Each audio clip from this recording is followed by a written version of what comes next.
Assalamualaikum warahmatullahi wabarakatuh.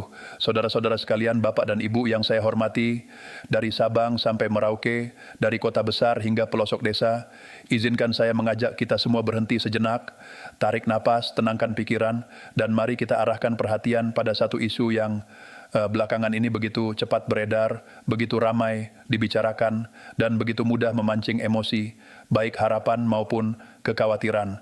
Karena yang sedang dibahas bukan perkara kecil. Ini menyangkut kebijakan, anggaran, hak, kepastian, dan pada akhirnya menyangkut kebutuhan hidup banyak orang. Terlebih ketika kabar yang beredar menyinggung pembayaran yang dinanti seperti THR, rapelan, dan gaji ke-13, wajar jika perhatian publik langsung mengarah pada tanggal yang disebut-sebut semakin dekat, yakni sebelum atau sampai 20 Februari.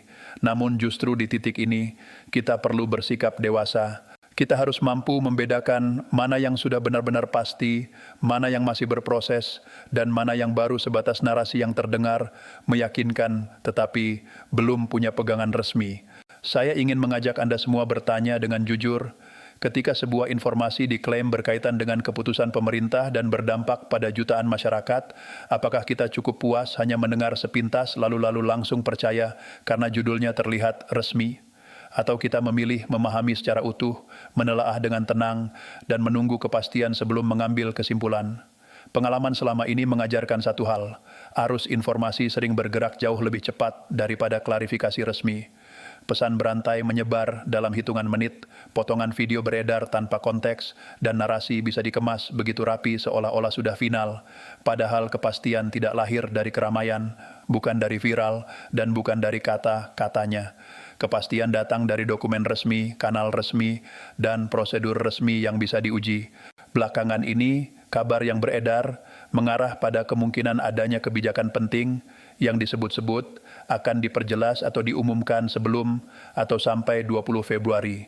Ada yang mengaitkannya dengan pencairan dana tertentu, ada yang menyinggung penyesuaian kebijakan, dan ada pula yang menekankan dampaknya akan luas.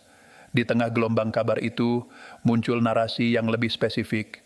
Disebut-sebut Presiden Republik Indonesia, Prabowo Subianto, telah menandatangani peraturan pemerintah terbaru terkait THR, rapelan gaji pensiunan, dan gaji ke-13 tahun 2026. Bahkan ada yang menambahkan bahwa momentum pencairannya akan terjadi pada Maret 2026 dengan jumlah penerima yang sangat besar, sekitar 9,4 juta orang, mencakup ASN aktif, TNI, Polri, hingga pensiunan. Kalimatnya terdengar meyakinkan, logikanya terasa masuk akal, dan bagi banyak orang, ini seperti kabar yang menyejukkan. Tetapi justru karena terdengar sangat baik, kita harus ekstra hati-hati. Yang sering membuat orang terpeleset bukan hanya kabar buruk, melainkan kabar yang terasa terlalu indah, membuat hati senang, lalu mendorong kita percaya sebelum ada dasar hukum yang bisa dicek. Bapak dan Ibu, mari kita urai pelan-pelan. Kita tidak ingin berspekulasi, kita ingin runtut, jelas, dan rasional. Dalam sistem pemerintahan Indonesia, kebijakan besar yang menyangkut anggaran negara tidak pernah berjalan tanpa proses.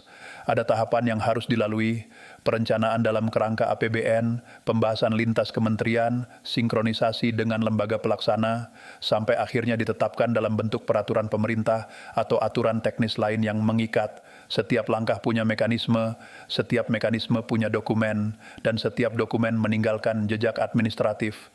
Karena itu, ketika ada kabar akan diumumkan sebelum tanggal tertentu atau sudah diteken, kita perlu memahami maknanya secara cermat. Apakah betul sudah final dan bisa langsung dijalankan, atau masih menunggu tahap pengundangan serta petunjuk teknis yang menjadi kunci pelaksanaan? Mengapa tanggal 20 Februari menjadi sorotan? Karena dalam banyak periode, pemerintah memang mulai mematangkan arah kebijakan fiskal untuk semester pertama, tahun berjalan di rentang waktu seperti itu. Jika ada program atau pembayaran yang dampaknya luas, wajar bila pemerintah berupaya memberi kepastian lebih awal agar administrasi berjalan tertib. Namun kita juga perlu ingat, dana besar tidak mungkin dicairkan tanpa petunjuk teknis.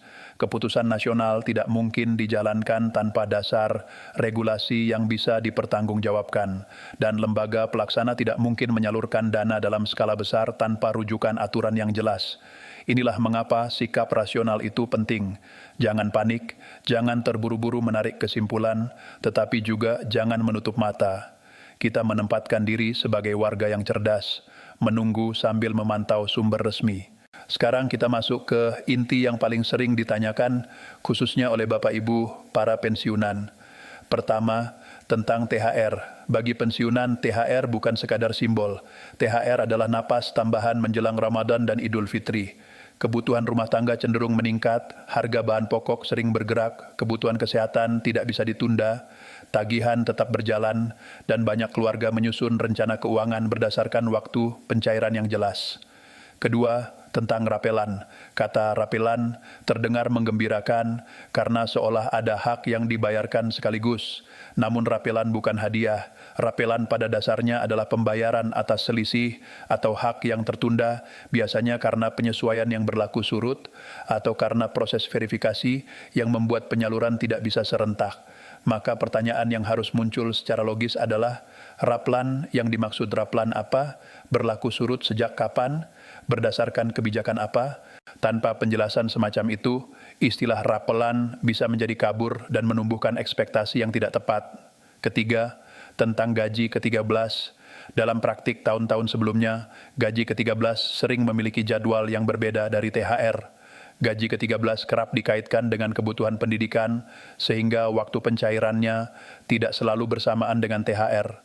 Karena itu, ketika ada narasi yang menggabungkan THR, raplan, dan gaji ke-13 dalam satu paket kabar, kita perlu menahan diri untuk tidak langsung menyimpulkan bahwa semuanya akan cair di waktu yang sama. Bisa saja diatur dalam satu regulasi, namun waktunya berbeda. Bahkan komponen yang diterima pun dapat berbeda antara ASN aktif dan pensiunan karena struktur penghasilan dan tunjangan tidak sepenuhnya sama. Ada hal lain yang juga perlu dipahami, yakni variasi implementasi di lapangan.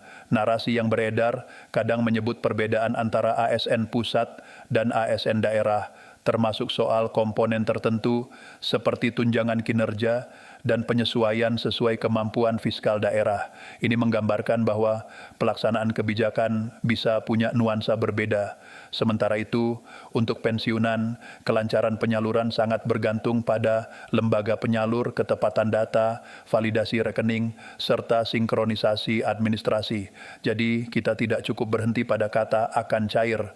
Kita perlu memperhatikan bagaimana mekanismenya dan apa syarat teknisnya. Bapak dan Ibu, saya ingin menegaskan prinsip sederhana. Ukuran kepastian bukan seberapa meyakinkan judulnya, bukan seberapa ramai dibahas, dan bukan seberapa sering muncul di beranda. Ukuran kepastian adalah bisa atau tidaknya kita memverifikasi. Jika benar peraturan pemerintah sudah ditekan dan sudah bisa dijalankan, biasanya ada tanda-tanda yang dapat dicek. Nomor peraturan yang jelas, tanggal penetapan, proses pengundangan, pernyataan resmi dari kementerian terkait, serta penjelasan teknis dari lembaga pelaksana, termasuk jadwal dan mekanisme pencairan. Tanpa itu, posisi kita masih menunggu. Dan menunggu bukan berarti pesimis. Menunggu berarti disiplin, berarti menghormati prosedur, dan berarti tidak membiarkan emosi mengalahkan akal. Di sisi lain, kita juga perlu memahami mengapa narasi seperti ini cepat menyebar. Karena ia menyentuh kebutuhan nyata dan harapan banyak keluarga. Jutaan orang menanti kepastian, dan ketika ada kabar yang menjanjikan, apalagi dikaitkan dengan Maret yang berdekatan dengan Ramadan dan hari besar keagamaan, secara logika ekonomi, itu terdengar masuk akal. Pemerintah memang kerap menempatkan kebijakan tertentu pada momentum yang dapat menjaga daya beli. Jika benar ada kebijakan yang memastikan atau mempercepat pembayaran tertentu pada Maret, dampaknya bisa luas, pasar lebih ramai, UMKM bergerak, perputaran uang meningkat, kebutuhan keluarga lebih terbantu. Namun sekali lagi, semua itu bersumber dari anggaran negara, dan anggaran negara tidak bergerak karena viral. Ia bergerak karena regulasi. Karena itu, sikap yang paling aman bukan menolak mentah-mentah dan bukan pula percaya mentah-mentah. Sikap yang paling aman adalah seimbang. Pegang harapan secukupnya dan pegang verifikasi sekuat-kuatnya. Jangan membangun ekspektasi terlalu tinggi sebelum ada kepastian hukum. Sebab jika harapan sudah terlanjur dipasang tinggi sementara regulasi belum final, kekecewaan akan terasa lebih berat. Dan bagi para pensiunan, kestabilan emosi serta kestabilan perencanaan keuangan adalah hal yang sangat berharga. Ruang untuk salah langkah seringkali lebih sempit dibanding saat masih aktif bekerja. Lalu, apa yang bisa kita lakukan secara praktis sambil menunggu? Pertama, pantau informasi dari kanal resmi. Jangan menggantungkan diri pada potongan video atau pesan berantai yang tidak jelas asal-usulnya. Kedua, biasakan verifikasi. Jika sebuah kabar menyebut peraturan pemerintah, seharusnya ada identitas yang bisa ditelusuri, nomor, tanggal, dan konteksnya. Ketiga, siapkan administrasi pribadi. Banyak keterlambatan terjadi bukan karena dana tidak ada, tetapi karena rekening tidak aktif, data tidak sinkron, atau verifikasi belum tuntas. Maka pastikan rekening yang digunakan masih aktif, data kependudukan dan administrasi terkait rapi, dan bila ada layanan pembaruan data yang resmi, ikuti prosedurnya melalui jalur yang benar. Keempat, jangan mengambil keputusan keuangan besar hanya karena katanya uang akan cair. Jangan berutang dengan asumsi pencairan pasti pada tanggal tertentu. Tunggu sampai dana benar-benar masuk rekening. Ini bukan soal tidak percaya, melainkan cara menjaga diri agar tidak terjebak. Bapak Ibu, ada satu hal lagi yang wajib diingat, potensi penyalahgunaan situasi. Setiap kali ada kabar tentang pencairan dana atau pembayaran hak masyarakat, selalu ada oknum yang mencoba mengambil keuntungan. Ada yang menyebar tautan formulir palsu, ada yang meminta biaya administrasi, ada yang mengaku bisa membantu mempercepat pencairan, bahkan ada yang meminta data sensitif. Ingat baik-baik, hak dari negara tidak pernah dipungut biaya. Prosedur resmi tidak meminta Anda mentransfer uang untuk memproses hak. Jika ada yang meminta transfer, meminta kode OTP, meminta akses rekening, atau mengarahkan ke jalur tidak jelas, itu patut dicurigai. Jangan sampai karena menanti kabar baik, kita justru membuka pintu kerugian. Lalu bagaimana jika sampai tanggal 20 Februari belum ada pengumuman final? Apakah itu berarti kabar sebelumnya sepenuhnya salah? Tidak selalu. Bisa saja prosesnya memang membutuhkan waktu lebih panjang. Kebijakan yang menyangkut jutaan penerima tidak bisa diputuskan tergesa-gesa.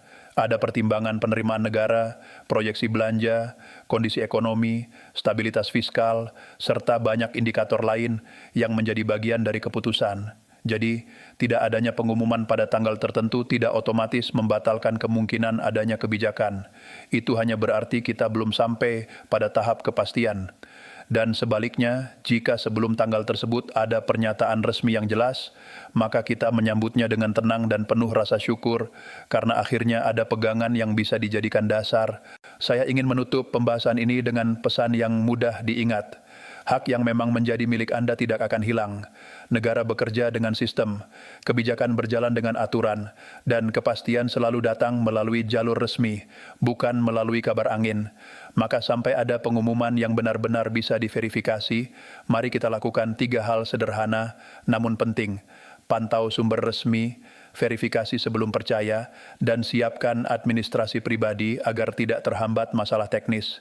Jika pengumuman resmi benar-benar keluar, di situ akan dijelaskan siapa yang terdampak, bagaimana mekanismenya, kapan pelaksanaannya, dan komponen apa saja yang dibayarkan. Saat itu, ruang spekulasi akan mengecil dengan sendirinya. Namun jika belum ada kepastian, kita tetap tenang karena proses kebijakan memang memiliki tahapan. Bapak Ibu para pensiunan ASN yang saya hormati, salam hormat setinggi-tingginya untuk Anda semua dari Sabang sampai Merauke, dari Miangas sampai Pulau Rote. Semoga Bapak Ibu selalu diberi kesehatan, umur panjang, hati yang lapang, dan rezeki yang berkah. Setelah puluhan tahun mengabdi, ketenangan dan kepastian memang menjadi kebutuhan yang sangat berharga. Karena itu, ketika ada kabar yang menyebut THR, rapelan, dan gaji ke-13 tahun 2026 akan cair, bahkan disebut-sebut terjadi pada Maret, wajar jika hati ikut berdebar. Namun mari kita berdiri di atas pijakan yang kuat. Kita boleh berharap, tetapi jangan sampai harapan membuat kita lupa memeriksa. Kita boleh optimis, tetapi jangan sampai optimisme membuat kita mengabaikan aturan. Jika kabar itu benar, tanda-tandanya akan jelas. Regulasi bisa dicek, pengumuman resmi bisa dilihat, petunjuk teknis bisa diikuti, dan pada akhirnya dana benar-benar masuk rekening sesuai prosedur. Dan jika belum jelas, berarti kita masih menunggu, bukan berarti kita kalah, bukan berarti hak kita dihapus, melainkan karena negara memang bekerja dengan mekanisme yang paling kuat, bukan yang paling cepat percaya, tetapi yang paling sabar menunggu kebenaran. Semoga pembahasan ini memberi ketenangan, memberi arah, dan membantu Bapak Ibu menyikapi setiap informasi dengan lebih cerdas. Terima kasih sudah menyimak sampai akhir dengan penuh perhatian. Semoga Allah Subhanahu wa Ta'ala selalu melindungi kita, memudahkan urusan kita, dan memberikan kebaikan bagi masyarakat Indonesia secara keseluruhan. Wassalamualaikum warahmatullahi wabarakatuh.